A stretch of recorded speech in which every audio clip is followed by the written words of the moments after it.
Do you think he's a Democrat? Tinubu can be called a Democrat by rhetorics, but by action, it's not democratic. If under Tinubu, ministers under him are going to court every day to try to kill PDP, kill ADC, kill NDC, there's no democracy in that. I have known Tinubu as a Lagosian.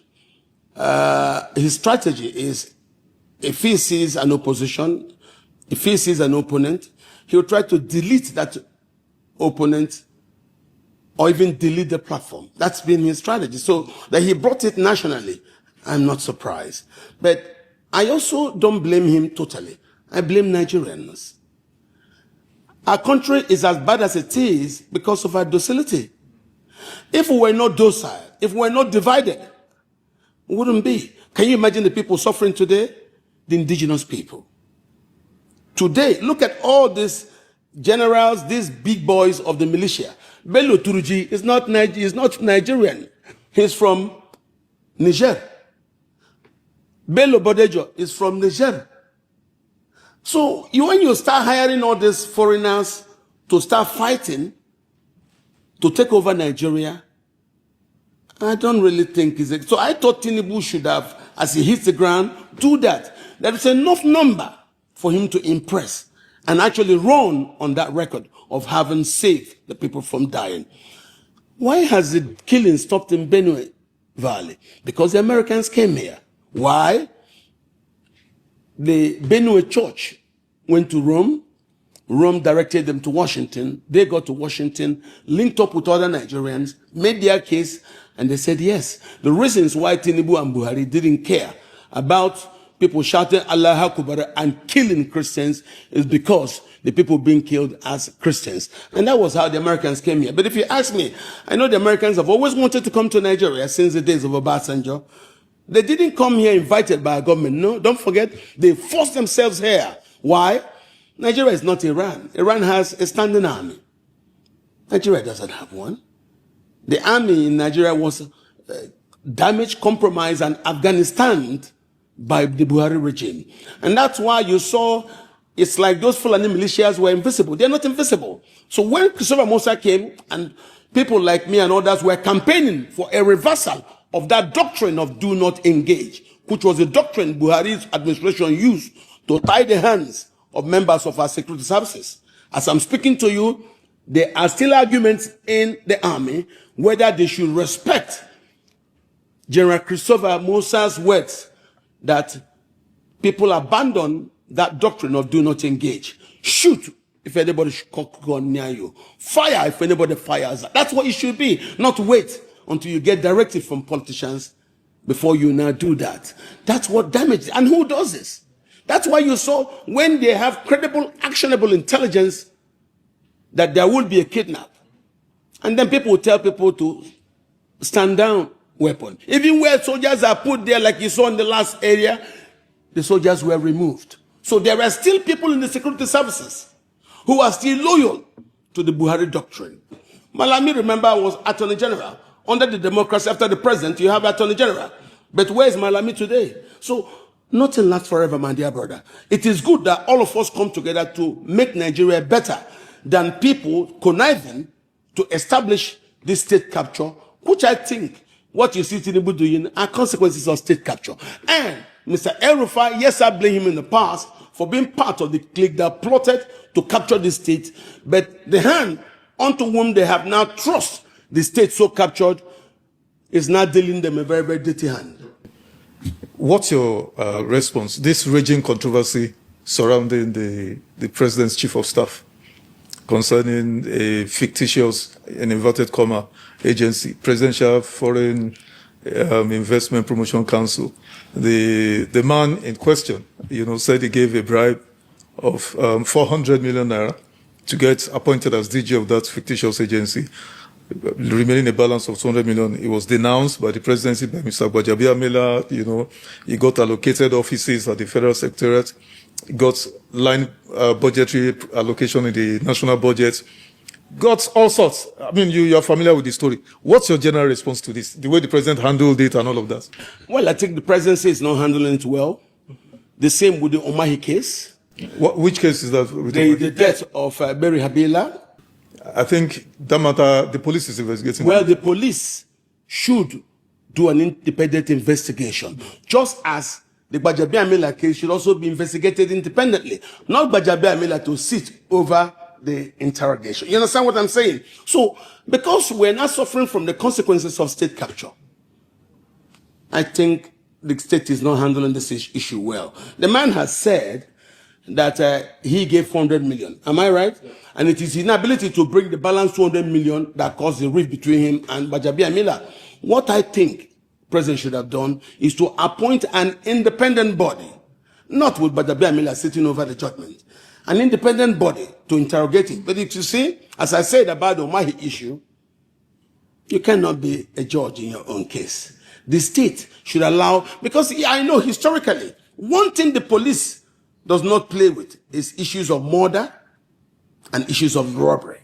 And now we've had a young girl who moved from Kaduna to Ebonyi State to do, I don't know what they call it, but when I was asking people, I said, what did they say she did? He said, Daddy, which language do you want me to say?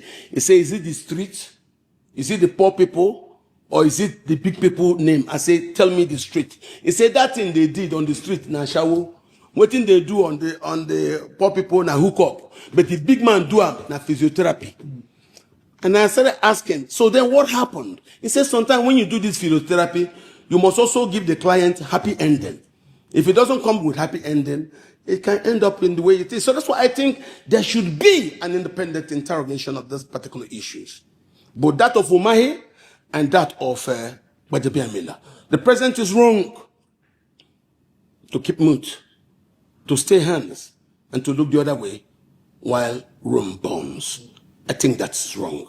I believe there should be an independent interrogation. Though I see Mr. Adeyemi himself has done something I think is smart. He's been able to hire U.S. lobbying people so as to raise voice in the United States within caucuses where these issues can actually be let out. It is dangerous where we're going to. The Gbajabiamila thing, the president doesn't want an independent interrogation. The same thing with the Habila thing, they don't want an independent interrogation by the police. They want to bury the girl with, how can you have murder? It's not a private issue. Once it's murder, it is between you and the state. So it has nothing to do with whoever says they are compromised relatives. No, that's not true. Once it is murder under our law, it's an issue of state. So why would the state not have an autopsy of the girl? Once it's something like robbery, as we've seen in the robbery of our money, you can see the systemic filing of that committee into the budget, provision of SECOF grants, and then the man being given offices. That itself is also robbery. Robbery of our Commonwealth. Now, one of them has gone wrong. Do me and you know how many of such agencies exist where the proper money was paid and there's no noise? That's why the president needs to allow for independent interrogation of these issues. Okay. Let's switch gears from that. Do you think the opposition parties and their candidates, are they doing enough to put this government on its toes? No. No. A house divided cannot fall. I speak to you from a position of... A house divided cannot stand. No. Why? The problem we had in 2022-23 was the division. Once it got to, because the North has finished doing 8 years with Buhari, so to allow the presidential pendulum to now shift to the South, that was why I fell out with Atiku. Atiku refused. The same Atiku who formed MPDP and used that to build a coalition with ACN, with CPC, with ABGA, and AMPP led by Ubonoonu. And then you brought about your wish, and Northern became president, and you did it for 8 years for the sake of nation building. Allow the presidential pendulum to also swing to the South. And that was when Atiku refused, I went against him. I was a lone voice. Then I got Doyin Okupe, and we started shouting, and that was how we formed the Obida movement. We went to Obi. First time I met Obi, Obi refused. Obi refused to run against Atiku. It was when now we made all the pushing, Obi finally agreed. And I respected him because he had strong regard and respect for Atiku. He said, no, Kachi, I will not go up again. He was calling him my boss. I said, who's your boss? He was calling him my principal. He said, no, Kachi, I will not go against my principal. And I was laughing. And I looked at this man. But I wanted equitable, inclusion of my own section of Nigeria in the presidency of Nigeria. And that was why, as Tinubu and Co. were fighting on their own side in APC for the thing to come to the south, we were also fighting in PDP for the thing to come to the south. Atiku should have respected that. Atiku has been well blessed since he became a Nigerian in 1961. Atiku was born in German Cameroon. But when Germany lost the Second World War, Cameroon was taken off them and shared amongst the French and the English. And that was when British own side of Cameroon did their plebiscite. The British now brought them in. That's how the Adamawa province became part of Nigeria. And the rest is history. And since then he came, within 9 years, he got into the customs. He rose to become vice president. That's inclusion. Allow the Southerners inclusion, Atiku refused. And that's why you saw the opposition split. And that's why I tell you, when you are divided, it becomes a problem. But we also were told this issue, that we are divided. But even some people say, Kachi, you crazy. You're leading Peter into a blind area. No. Yes, I was angry, but I also knew, I understand the street. I understood the psychology. And of course, we knew what to propagate. We sustained, and the rest is history. So for me, because things are still bad, if Tinubu allows free and fair election, he's gone. And tell you one thing, we're going to do this time what we didn't do before. We're not going to go to court. We will not go to court. What are you going to do? We will win at the booths. We will use the Kanu doctrine. We will vote. We will wait for our votes to be counted. It is when they refuse to count our votes, maybe they will count human beings. And we know if that problem comes, the Americans who are already here occupying our country will say, why are you providing human bodies for counting? But we believe, since the judiciary has now been pocketed, when a man tells you to go to court, you remember what Goodluck said? It means that his brother is a judge. So when they now force us to go to court, they already have people who are compromised in court. And we said, no, there is no need going to court. We're going to learn the Kanu doctrine.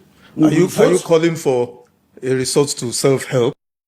My brother, I am telling you that if the United States and the people of France did not take their own strength into their hands, we wouldn't have the societies we have today. So if we really want to help our country, I told you before, our main fundamental problem in Nigeria is the docility of citizens. And of course, the absence of courage. As it is presently set up under Professor Josh Amokwita, can deliver free, fair, credible elections. They've already done something which was tribally calculated to exclude the Igbos from voting. Why do I say so?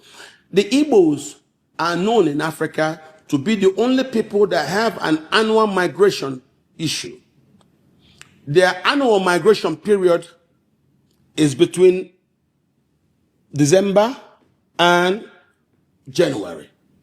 Do you know the very period when Igbos are to be at home and be returning back to their station is when INEC has fixed this election? No, Igbos should have come back. By what date? First week or so. I'm asking you, by what date did INEC fix this? The election, I think, 16th, if I'm not mistaken. 16th of what? January. Good. The Igbos were targeted. This is my view. No, I don't think. No, I don't think so. Well, I am telling you this as an Igbo man. If I go home, it is after everybody has left, second, third, and fourth. That's when I will now stay to do the important things I couldn't do during the festivities. When I finish them, by the end of January, I start coming back to my station because there's no need to rush. Of course, I couldn't do certain things like burials. You know, the Igbos will wait after Christmas, then they start the burials as they enter January. This is the largest human migration annually in Africa. And for that particular period to be now targeted, it means the Igbos who are committed to migration, when they migrate, you now put election. What are you going to tell me about that? So for Amopitan to be part of that, I'm not comfortable with him. The context within which INEC under Josh Amopitan shifted the polls forward. What was his reason? No, just hold on. Forward to January was that the Muslims, the Muslim Nigerian citizens said, "Oh, the elections earlier scheduled for February will clash against the holy month of Ramadan." So you don't forward to March. So you don't agree with INEC? If the Muslim story is real, move it to March. Why move it to trap the Igbos? I'm happy you've said that. If the Muslims say, the Igbos, don't forget, represent the largest individual block of Christians in West Africa. So why are you going to now, when they are at home, preparing to do their festivities, you're putting an election? Don't you understand that? And I think in any case, there's enough time between elections and swearing inauguration in May 29. What I'm trying to tell you is this thing was targeted to undermine the Igbo vote, nothing else. These are my positions. Let they come and tell us. If the Muslims say what they said, have they asked about the Igbo? Tell me now. So instead of you having an MC Olomo and co to do voter suppression, the Igbos wouldn't have been back during that time. You saw Lagos, when the Igbos travel, it becomes empty. So you now want to do election when the Lagos is still empty? Tell me. So this is my view, and I've had this view since last year. I was thinking about this. I said, let these people not try this, because it was being discussed around, and then it was implemented. The fear became reality. I am telling you now, you've asked this question. This is my own fear about this particular issue, and I think it's wrong. If they want an election where everybody can have a sense of belonging and inclusion in, shift it to March. Are you afraid that President Tinubu and the party, the APC, the government, are you worried about what is going on, the instrumentalization of the judicial system to make sure parties are embroiled in a never-ending circus of, court cases, deregistration, not deregistration, leadership tussle, this one, that one, just going on to as we speak, catch. We don't even know whether Atiku is on the ticket or not on the ballot, because INEC has uploaded, but there was an appeal court judgment recently that said, don't recognize any congresses, conducted under the David Mark. Another court in Lokoja said, I recognize NDC in December. June, he said, no, don't recognize them again. Who went to get the judgment in Lokoja? Was that a political party? It was a movement, an association. Listen, that's just to say, that's why I tell you, in practical terms, Asiwaju has not behaved like a Democrat. So it's one thing to have rhetorics that give you something that looks good, but look at in practice. Why is it under him that these things are happening? The PDP, as we speak, is completely gone. Completely. The PDP? Yes. You're calling PDP. The idea of the PDP, Wike said that he wants PDP. Wike started working with Tinubu 2018, 2017. That was why Amechi could not get a candidate in 2019 under his party in Rivers State. It continued. 2023, Amechi still didn't get one. So Wike has been with Tinubu for a long time. I don't worry about it. Where I worry is the issues of heritage denial. It undermines, the enterprise of inclusion for all tribes. For me now to be forced to deny who I am so as to gain inclusion, so as to gain acceptance, that's wrong. That's not good. That's not proper. Worst part, you saw Tinubu spending $3.9 billion on infrastructure. Where did he put Lagos, Ibadan, Kaduna, and Kano? What about the East, where the wealth comes from the hydrocarbon fields? Just like what Buhari did. Ibekachukwu drew the National Gas Master Plan with the East in it. The East is the home of gas. The largest gas deposit in Africa is in Imo State, at a place called Anon North, in Ohaji. How come? And that particular place is the richest onshore oil-bearing part of Nigeria.